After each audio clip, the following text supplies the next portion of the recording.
This guy with us throughout the season, Boogie Cousins, right now, four-time All-Star. What's up, buddy? How are you?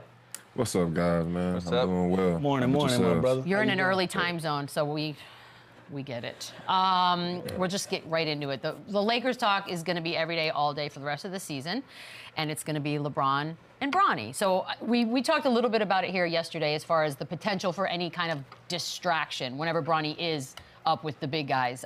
Do you see that being an issue? I mean, I take it as a move as I don't really think the Lakers are serious anymore.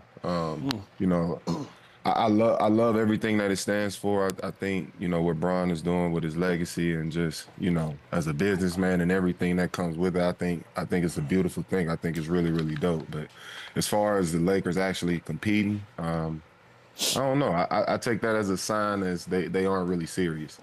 You know, with the way their season ended last year with the high expectations, I expected more from them as far as making moves. I do like the kid from Tennessee that they drafted. I think he could, you know, be a instant impact player for them. But they had a lot of concerns last year that I don't think really were addressed. And, you know, I didn't really see those moves being made in the offseason as well. So, you know, it's TBD in my opinion. Some always drama surrounding the Lake Show. Yeah, it's Hollywood. It is what it is. Yeah. Boogie, the Knicks, a lot of buzz around them. Obviously, they just acquired Karl Anthony Towns. Is that signing, first of all, is it more important than the Mikal Bridges? How do you think that works out? And does this kind of put them over the edge and enough to compete with the Boston Celtics in the East? I love what the Knicks did. You know, I think they put together a really, really nice team. I think they all played off of each other really well.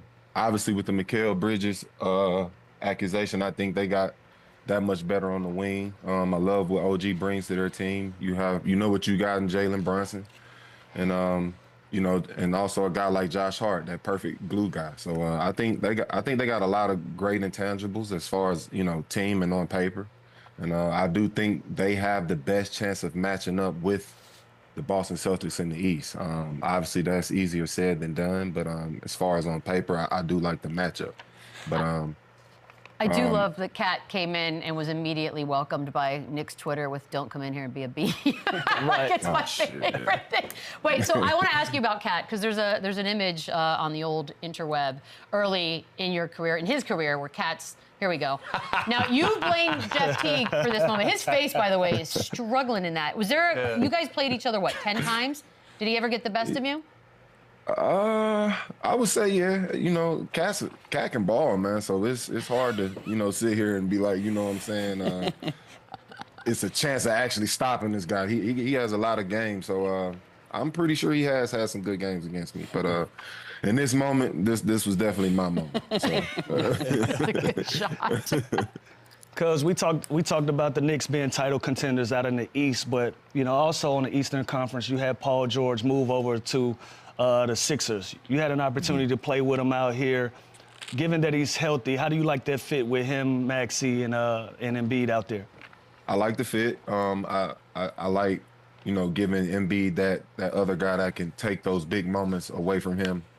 Well, when need be, but I do like the combination of those two together. You throw in a guy like Maxey, I think that's a great big three. I like the key pieces they have around them. So the Sixers definitely got better in the offseason. Do I think it's enough to beat Boston? I still don't. I kind of spoke on it earlier. I think the best matchup for Boston is the New York Knicks at this moment, but I do like what the Sixers did in the offseason. So. Boogie, what is your take on like this big three thing here? Like, is that like a media spun thing, or is there actually a pecking order like in Philly? Is it Joel, Paul George, Maxey? Like, what does the big three even mean? Is that just mixed up by the media, or do the players actually care about that? When you put the narrative on it, it's definitely from the media. But right. we all know when it comes to an organization, there is a pecking order. Yeah. That's a real thing. So and Maxey got to make an All-Star team. The way you just named it is exactly what the pecking order is. Yeah. In Philly. So. Yeah. And like you said, Maxey has to make an All-Star team. He has to earn his stripes to be considered one of the big three. Now, is he a major part of their success moving forward? Absolutely. Nobody's confused about that. But to be titled and be recognized as the big three, you have to be an all-star caliber guy, I feel like. I think he's definitely that. I mean, you coming off a season averaging a dub. You you one of those guys. For sure. It's hard to average 20 in the league, bro. So For sure. if you can average 20, he's definitely a part of the big three. Absolutely. Were you shocked, by the way, because the Paul George thing, I mean, clearly he could have stayed here and then chose not to. So were you shocked the way that all went down? I was. I knew how important it was for him to play in LA. I know how important it was for him to finish his career in LA. You know, this late in his career, I didn't think that, you know, making a move all the way across country would be a realistic thing for him. But, you know, this is the NBA, and we've seen weirder things. So, you know, it was definitely a surprise. But, you know, at the end of the day, I think he's going to make the best decision for his career, and that's what he ended up doing. And I'm tripping. Maxey definitely made the All-Star team last year. Yes, bro. It's a little early in the morning. I'm trying to lost my mind in here. He definitely made the All-Star team last year. Boogie, we also kept saying, too, with everything going on in the Clippers, too, going in this new arena, how do you let, like, a Paul George walk? Like, wouldn't that be the first order of business? All right, let's get these big names to get the buzz going back to this new stadium?